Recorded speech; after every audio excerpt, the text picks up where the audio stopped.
কয়েক মাস আগে ঝড়খালি ব্যাঘ্র পুনর্বাসন কেন্দ্রে মৃত্যু হয় অন্য একটি বয়স্ক বাঘ সোহনের। এরপর সঙ্গীর মৃত্যুতে কিছুটা মূর্ছে পড়েছিল বাঘিনী সোহিনী।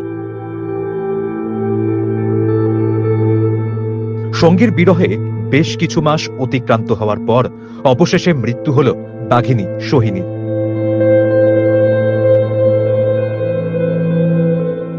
বন বিভাগ সূত্রে জানা গিয়েছে, বুধবার বিকেলে ওই বাঘিনী হঠাৎই নিস্তেজ হয়ে পড়ে। তড়িঘড়ি বনকর্মীরা ওই বাঘিনীকে উদ্ধার করে চিকিৎসা করানোর জন্য নিয়ে যায়, কিন্তু শেষ রক্ষা করা সম্ভব হয়নি। বাঘিনী সোহিনীকে চিকিৎসকরা মৃত ঘোষণা করেন। এই ঘটনা শোকস্তব্ধ হয়ে পড়েছে বনকর্মীরা।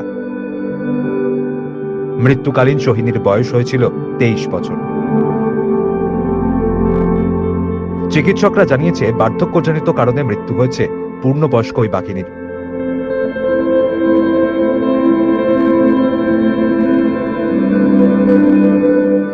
এই বিষয়ে দক্ষিণ 24 পরগনা জেলার মুখ্য বন বিভাগের আধিকারিক নিশা গোস্বামী তিনি বলেন, বুধবার ঝড়খালি ব্যাঘ্র পুনর্বাসন কেন্দ্রে মৃত্যু হয় এক বাঘিনীর। মৃত ওই বাঘিনীর নাম সোহিনী।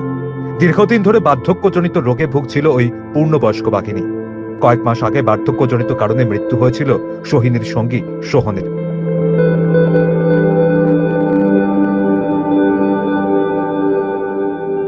সোহন এই রাজ্যের অন্যতম প্রবীণ বাঘ ছিল। সুন্দরবন থেকে লোকালয়ে এসে ধরা পড়ার পর থেকেই ঝড়খালি ব্যাঘ্র পুনর্বাসন কেন্দ্রই তার ঠিকানা হয়ে উঠেছিল।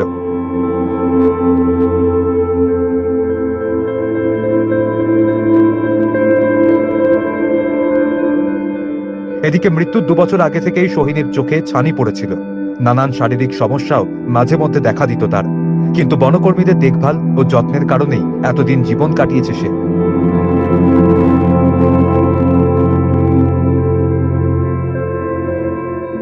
বন আধিকারিকদের মতে, সাধারণত পূর্ণবয়স্ক বাঘের আয়ু 15 থেকে 16 বছর হয়। নজরদারি ও যত্নের মধ্যে থাকার জন্যই সোহিনী তার থেকেও বেশি বছর বেঁচে ছিল বলে মনে করছেন তারা।